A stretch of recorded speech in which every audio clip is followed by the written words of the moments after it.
Okay, it's 7:01, so I'm going to call the meeting to order. We do have a quorum.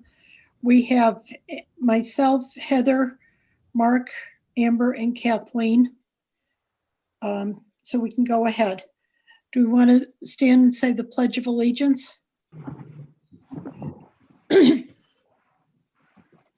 I pledge allegiance to the flag of the United States of America and to the republic for which it stands, one nation, under God, indivisible, with liberty and justice for all.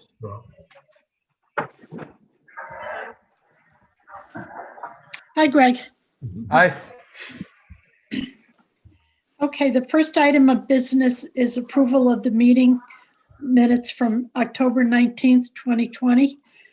Have there been, if you reviewed them, any additions, deletions, or corrections? None. Okay, if there aren't any, do I have a motion to accept the minutes as written? So moved. So moved. Second? I'll second. Okay, Mark, all in favor? Aye. Hi. Aye. Okay. Passed unanimously. There's no public audience. Communications. Lisa, do you want to talk under communications about the letter from Joanna Hayes? Sure. As part of our IMLS nomination form, Johanna Hayes very generously offered to write a letter of support for the library being honored with this recognition, which I mailed to you last Friday, or sent you by email last Friday with all the other documents. I think it's a wonderful letter, and I very much appreciate her support. That's great. Do you have any other communications? I don't. Okay. Greg, do you have a Friends update? Yes, a couple things. We did get out an issue of Doorway, and we're working on another one, which we're hoping to get out at the end of this month, probably hit the mail, first week of December. Response on the last one was great. We are going to include Johanna Hayes's letter in the next Doorway. Thanks, Lisa. Great. The other thing is we, again, with the help of Lisa and her staff, we have very gradually started the Books to Your Door program again. It's on a very limited basis at the moment, but really thanks to Lisa and her team to help us get that started again.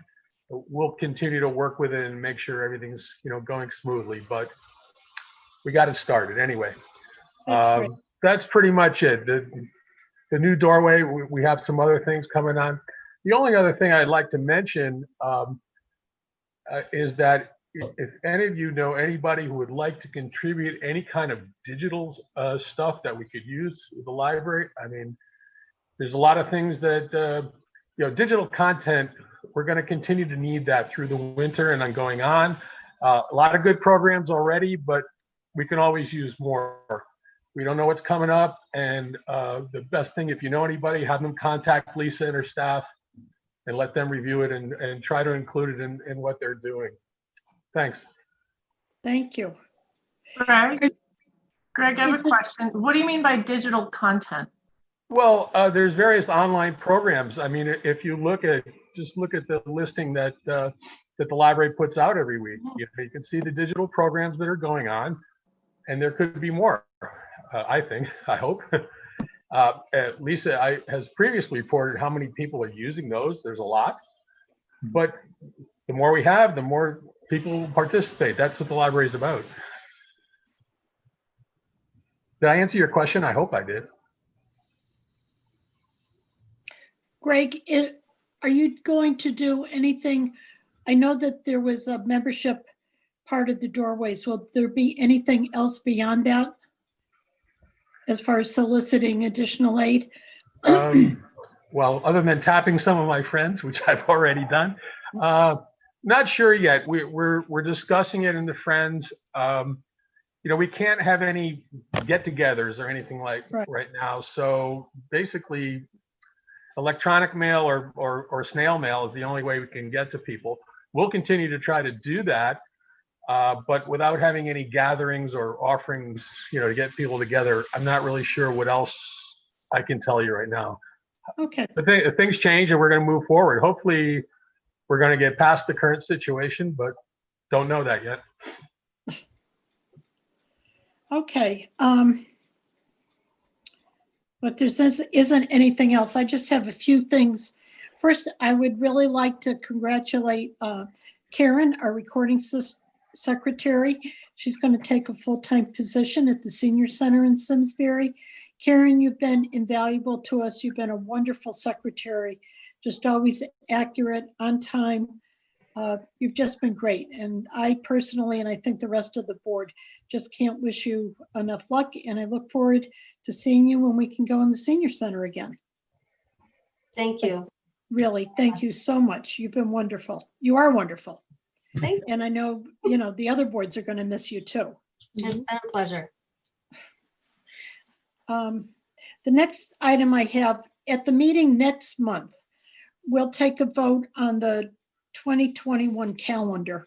I will send you out a list of the proposed dates, but the only ones that really waver will be the February date. We already last year passed the next date in January as far as being January 4th. All the dates except for February are the third Monday of the month. We don't have any other holidays that fall on that. So it'll just be a question of whether we do January 3rd or 10th, really, for the first one in 2022, and a question of what date we have for February. And Lisa, we've usually looked to see if you have any sensitivity to the budget timeline, so we would know what was best. I would think earlier in February would be better. Okay, so we'll probably aim for February 8th, which would be the week before. Okay, well, we will get that out to you and then we'll take a vote on it next month. By law and freedom of information, we have to have that passed and amended, passed and posted by the end of January.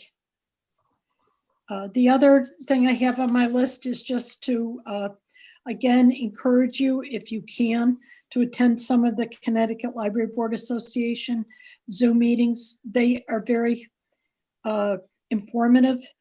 I think especially the one that's going to be on the Future Shared will be very appropriate for us to pay attention to, because next year we'll be developing the 5-year plan for 2022 through 2027.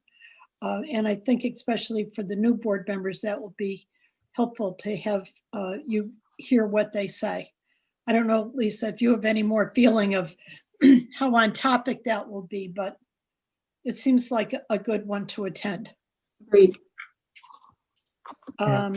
I believe I signed up for it. Yeah, I did too. Yeah. That's the other, that's really, there's also, that's next Friday, that's this Friday from 1 to 2. And I know there's still slots open.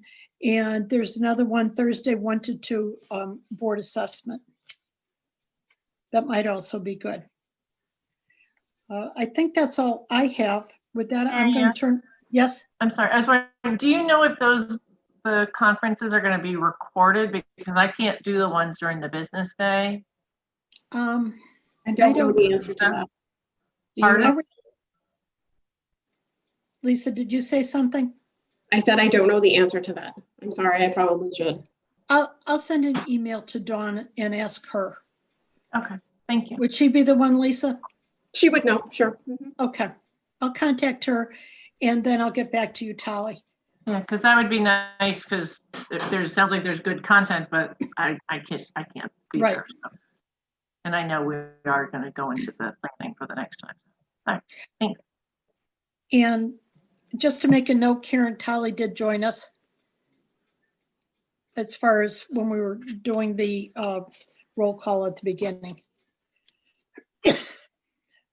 Lisa, I'll turn it over to you. And thank you for your very thorough and timely director's report. Right, so for the sake of television, I will go through it very quickly for you and for those watching at home. So I restructured it into the format that we had been using that corresponds with the strategic plan goals. Since it looks like we'll be in this sort of new normal for a while now. So I thought it was important to go back to that to show that we still are achieving our strategic plan goals. So Celebrate Diversity, the adult department presented a program highlighting the varied beliefs of world religions, which 41 people attended. And keep in mind, all of these programs are virtual. So the only in-person program we've had is the family-friendly Halloween event that we did. So the adult department, in conjunction with the Spirit Council, also presented the monthly facilitated discussion, Simsbury Let's Talk, focusing on the inclusion of those with disabilities, of which 30 people attended. Borrowing and Technical Service continued through social media to highlight diverse digital content and physical materials available for curbside request, including the 19th Amendment commemoration, tween experience bundles, and Hispanic Heritage Month. And if you haven't seen, they actually post a picture of the display with the titles facing out so people can select them for curbside service through social media.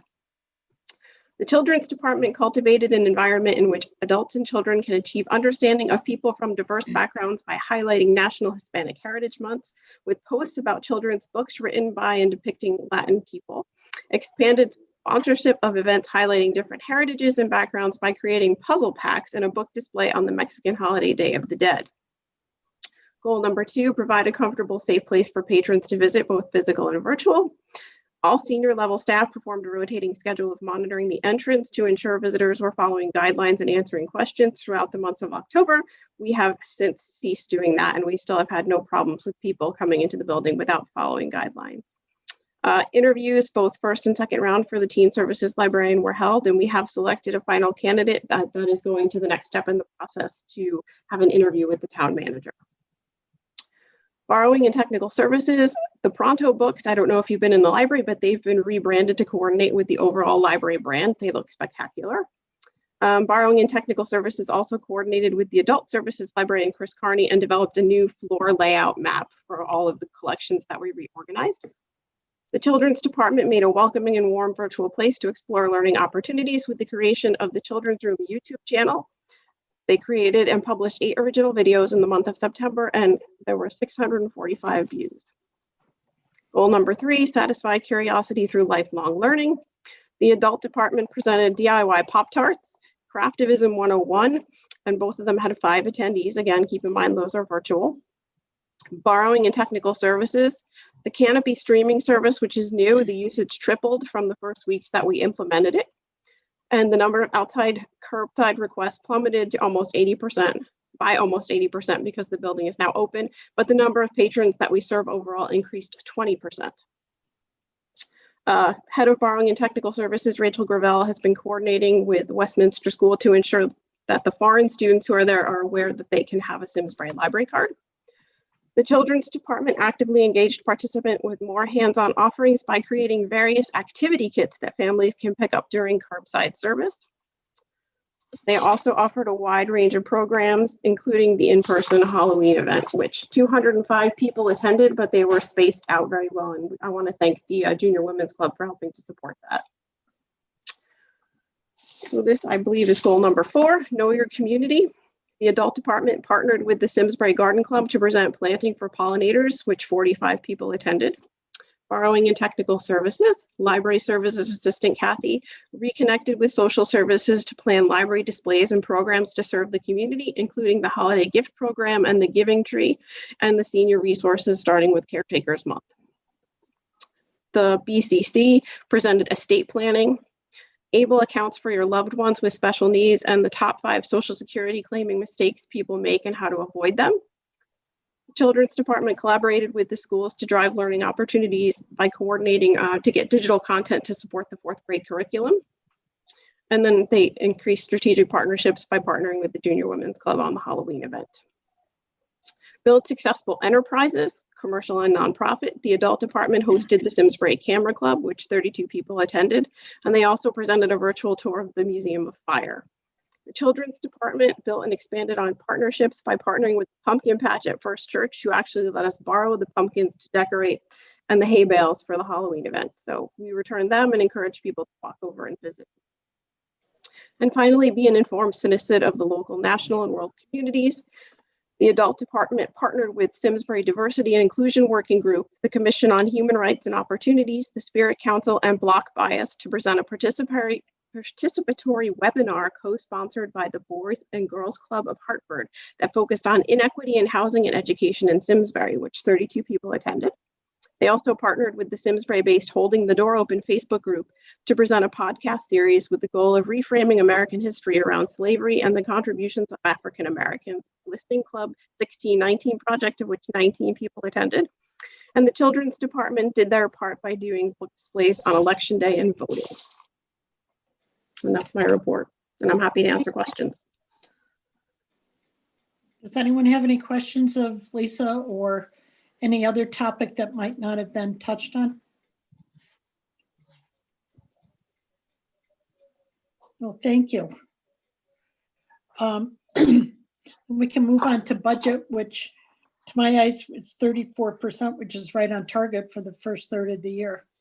The only thing I want to point out under budget on Innovators Workshop Supplies, which is in the top section under the library administration, about halfway down, you'll see there was a year-to-date purchase of $26,000. That was actually part of the PEG-PISA grant that's now getting recategorized into the right account. So that should not be that much over budget.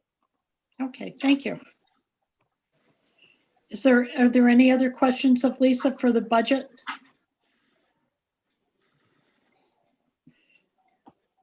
Lisa, do we know at this point, do you think we'll have input to agree on a budget or to submit it beginning of January, what the timeline will be? I don't meet with Maria and the deputy town manager and the finance director until the middle of January. Okay, So I'll have a tentative budget you can look at, but they will not have seen it yet. okay. Sounds good. Are there any other questions or topics anyone wants to bring up that would require either further investigation or information? Well, if not, do I have a motion to adjourn? Don't be bashful. I'll Mark? move to adjourn. Thanks, Amber. Do I have a second? I'll second. Okay, all in favor? Aye. Aye.